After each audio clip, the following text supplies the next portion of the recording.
What's up guys, in this short video I'll walk you through making pizzas using a double fermented pizza dough from Poolish. For this method, you'll need to start 2 days before you plan to make pizza, but it's almost fail-proof and the results are amazing. Poolish is a 100% hydration mother yeast. I used 450 grams of flour, 400 milliliters of water, about 3 grams of instant dry yeast, and about 5 grams of honey. Try to stick with grams and milliliters because conversions can really mess things up.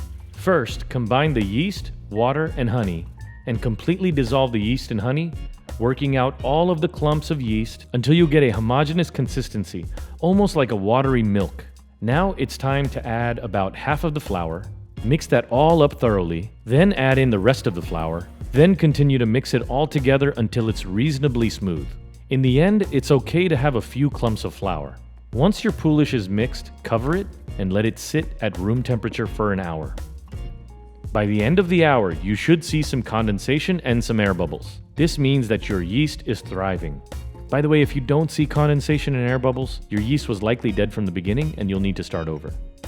Now, the Poolish will go into the fridge for 16 to 20 hours. 18 hours later, notice how much the Poolish grew and all of the air bubbles. In this case, I'm making about 2 kilograms of dough at about 2/3 or 66% hydration. So after a little arithmetic magic, I poured in 350 milliliters of water and I added in all of the Poolish.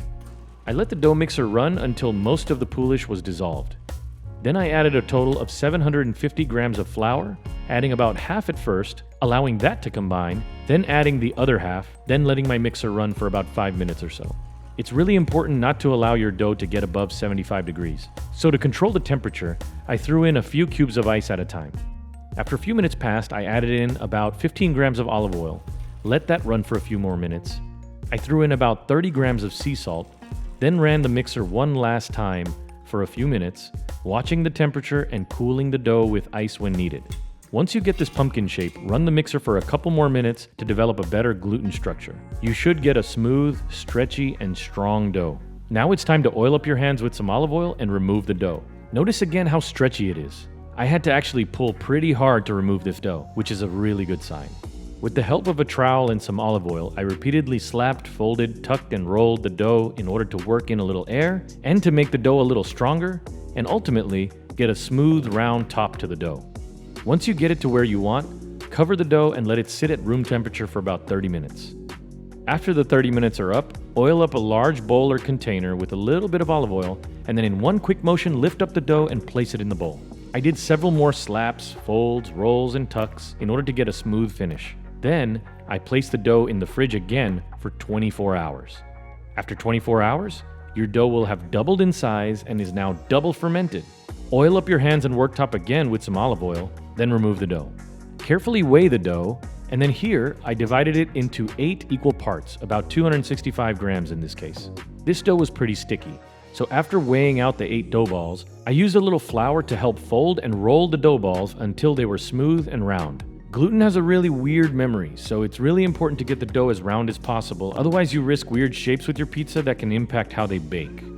While I covered the dough balls and let them rest, I preheated my oven to a target oven and stone temperature between 650 and 750 degrees Fahrenheit. Once the dough looks nice and relaxed, it's time to start stretching some dough and making pizza. I started simple. I got the results that I wanted, a round, puffy, crispy edge without burning either the dough or the toppings. So guys, thanks for watching. While you like this video, subscribe to my channel and ring the bell for notifications. Enjoy a few last moments of pizza zen.